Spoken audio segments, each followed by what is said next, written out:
Salut tout le monde.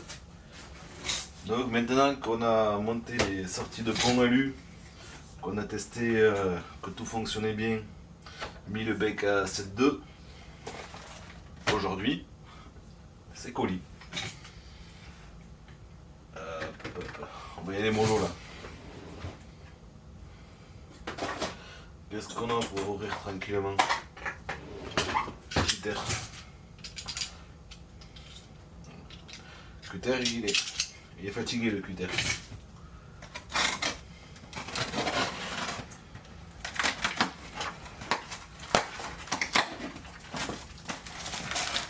Allez.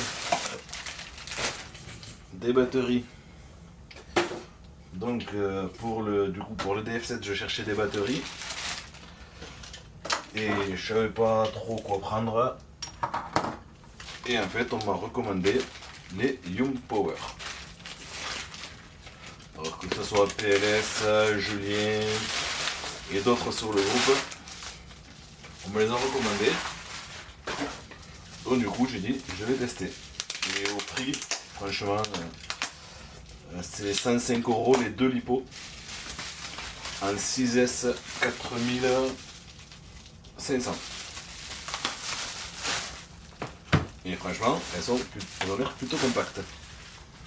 Alors l'emballage est top, franchement. Simple mais film plastique, papier bulle.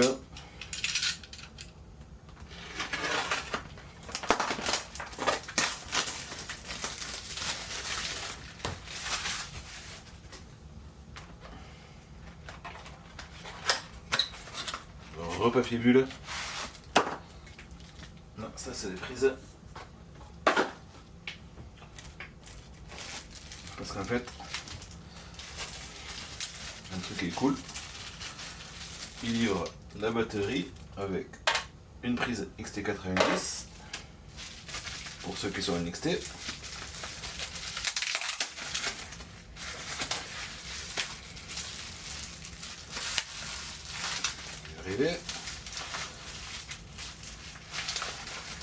Et une C5. Donc il y a les deux prises. Et si on prend deux lipo 2S 5000, on fait exactement la même hauteur.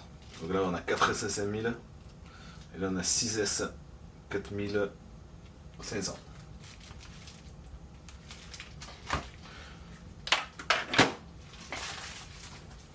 Et on va comparer, normalement, c'est dedans. On a XT90, je vais pas la monter du coup. Ouais, elles sont encore dedans.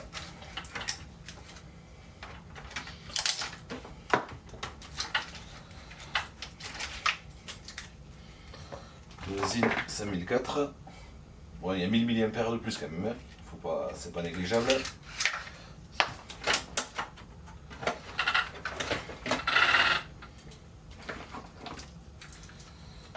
Mais ça fait quand même presque 20 mm de plus en épaisseur. On va mesurer exactement. Pourquoi il démarre à 5 lui? Là on fait 48 mm pour des 6S 4005. Et là on fait 66. Donc avec 20 mm j'étais pas loin, il y en a 18. En largeur 43. 41,8. Et longueur, on doit faire 13 cm et demi. Ouais. Il veut pas savoir, il déconne. Passer une certaine ouverture, il veut plus rien savoir. Donc bon, par contre c'est du soft. À la limite une bonne gaine thermo pour bien les protéger.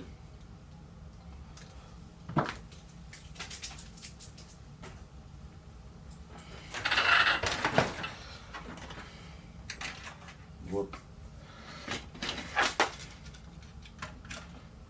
Ma barre de maintien, et du coup elle pourrait passer dans ce sens. Ça me fait mal. Et du coup ouais, elle passe mes doigts dans le nez. Et rien que là, elle est calée, elle bouge même pas. Donc là je mettrai un shunt.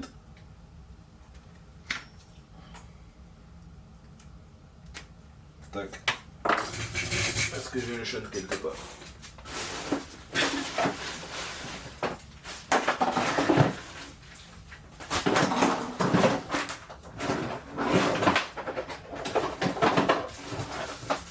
Alors, c'est lequel? Parce que j'ai une shunt de shunt. Celui-là, c'est celui-là.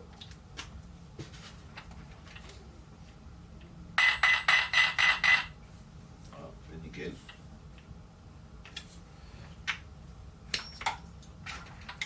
J'ai pas le chargeur pour regarder l'équilibrage, mais c'est top. Parce que j'ai un testeur quelque part. Ouais. On va voir ce que ça donne.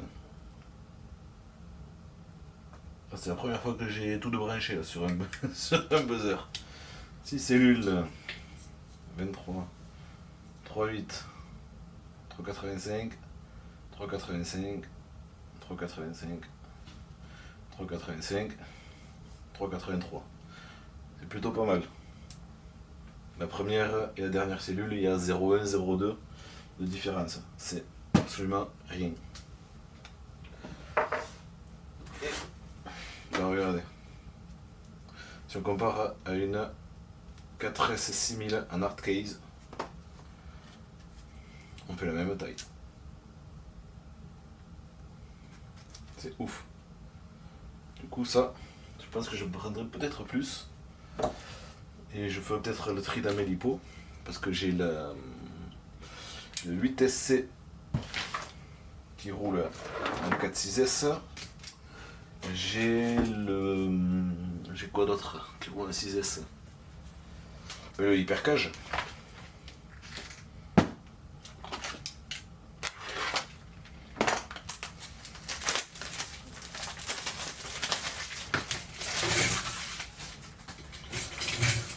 La seconde. Hop, donc toujours pareil. Une prise en plus, cadeau.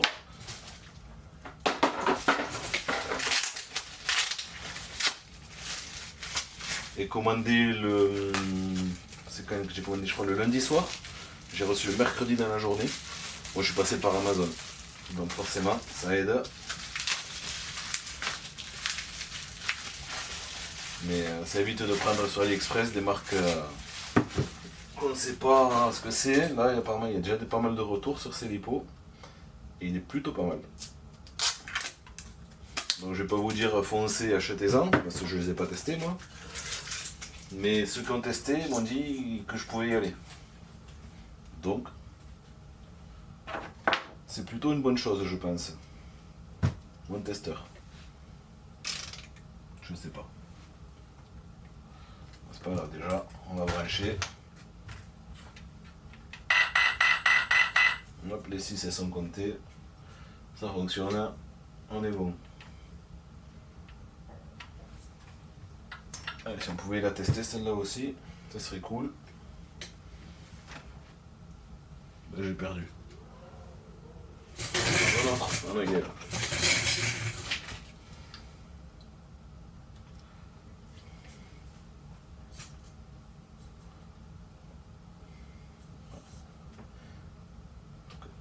Pour moi il y a 0,1 d'écart sur... Ouais, il y en a une un peu plus forte. Ouais, elles sont nickel.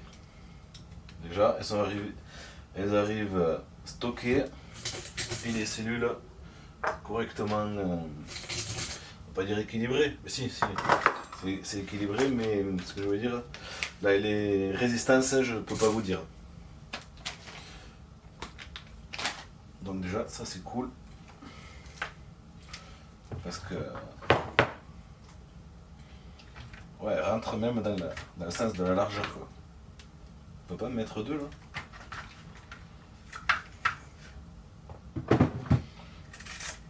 Je suis sûr que Mani il a dû regarder voir si on pouvait passer en 12S, parce que je sais qu'il a fait 8S déjà Mani.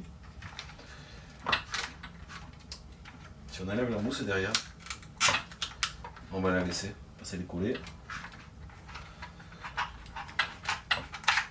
Là, une seconde au centre. Mani, tu peux le faire en 12S. Bon, c'est cool. En parlant de lipo, si j'y pense, c'est après une discussion avec Julien concernant tout ce qui est taux de décharge, puissance des lipos, tout ce qui est tension, intensité. Si je me chauffe, je vais voir peut-être pour faire une petite vidéo concentrée sur ça. Pour éclairer peut-être la lanterne de certains. Pas pour me vanter que je connais quelques trucs, mais si on peut partager les infos qu'on a chacun, et bien sûr que si je me trompe qu'on me corrige, il n'y a pas de souci à ça. Mais ouais, je vais essayer de faire une petite vidéo sur ça, sur tout ce qui est tension, résistance, taux de décharge, et du coup ce que je veux dire, je me perds mes mots. Et bien tout ce qui est puissance et intensité de sortie de courant théorique, parce que les taux de décharge, à mon avis, c'est pas tout le temps ça, mais bon, quand on sait qu'on a juste un ESC 150 A, le moteur, on passe un stable à 150 A, enfin approximativement, un pic un peu plus, les lipos elles peuvent largement couvrir des combos de ce style, mais ça, peut-être le sujet d'une autre vidéo. Allez hop, on le referme. Oh. Il ne veut pas. C'est stylé comme ça, non? Pourquoi ça ferme pas? Je sais pas. Hop, on va trouver. Je suis mauvais. Ah ben voilà. Derrière, c'est pas posé, si. Bon, je sais pas, on verra plus tard. Sur ce, bonne journée à tous, ciao ciao.